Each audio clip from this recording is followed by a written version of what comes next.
lamp fans. Just a little update. I've been super busy, so I do apologize. I haven't been doing any real oil lamp stuff lately, but just thought I'd give you a quick update of what's going on. And it's winter up here, of course. Bit of a thought today, but let's pop into the house and see what's going on. Head down the workshop here.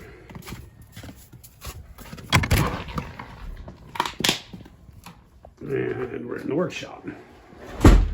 So, kind of working on electrical lighting now, period electrical lighting. So, I do have a bunch of pencil prism lamps I'm working on for the third floor.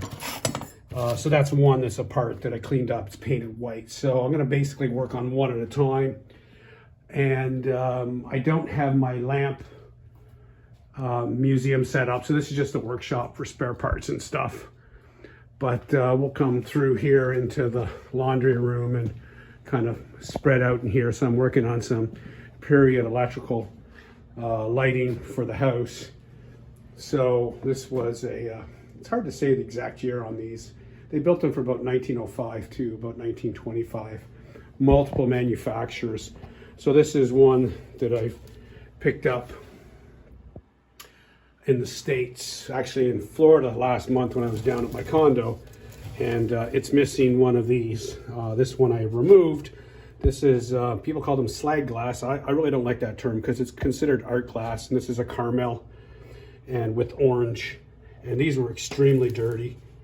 There's one that I haven't removed yet and cleaned, but you can see the difference between a clean panel and a non-clean one. And the other side, it looked like it had literally felt on it. So I don't want to pick it up because it's really heavy, and these are very fragile. So I did remove the glass, and I sent it to glass. Well, I can shoot a video on it later if anybody wants to know. There's a place in Orangeville, Ontario that actually molds new glass. I also picked up some of these 1920s, 1930s. I didn't even know these things existed till I found them.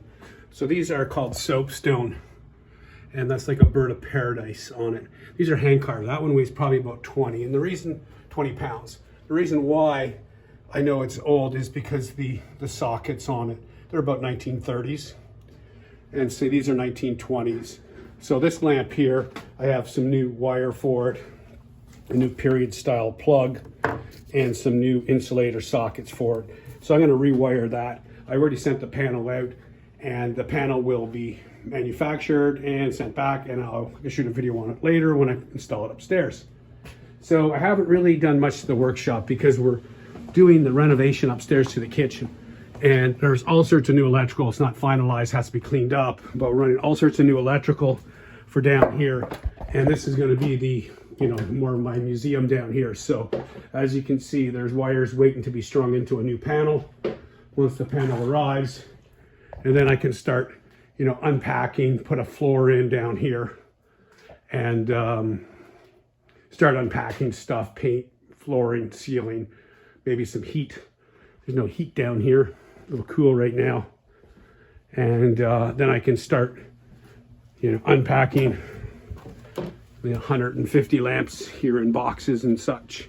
So that's kind of what's going on downstairs in the workshop and the museum. And then we're just going to head up. And, we got some winds here, so we got fresh paint in the butler's lounge. That's a light that I got locally, replaced the incorrect light that was here. There was like a modern day ceiling light there, so I got this period. Very inexpensive, already pretty much wired. And then the butler's pantry here, we've completely redone the butler's pantry, and I got a period light as well too. And this pantry is equipped for everything you need, like drinks, coffee, whatever. Now we're into the kitchen. So the kitchen's not completed yet. We're still finishing some of the electrical for missing some lights. Needs to be installed. I don't know if I showed this one before. This is about a 1915 light as well too. So this is about a 24, 30 inch across light that I've rewired, and I had to put in an extension section. That piece was missing. I took it off another lamp that was in the house that was incorrect, kind of mix and match to make it more period correct. So that I put on a dimmer, and it's really nice and it's missing the cluster underneath. The cluster would hold probably 4 to 6 bulbs. So I took a 3-way cluster from a mid-century Moat lamp that I had for parts, and then added some 2-way splitters on it so I could get 6 bulbs in there and put some Edison bulbs in there. It gives a really nice warm light. So that's what's kind of going on in here. Waiting for a fridge, supply chain issues. And then we're into the new little powder room we put in. And there's a period light I got locally. It was about $50, had to rewire it. And then that's pretty much it. Right now we're doing a little bathroom, powder room reno here right now.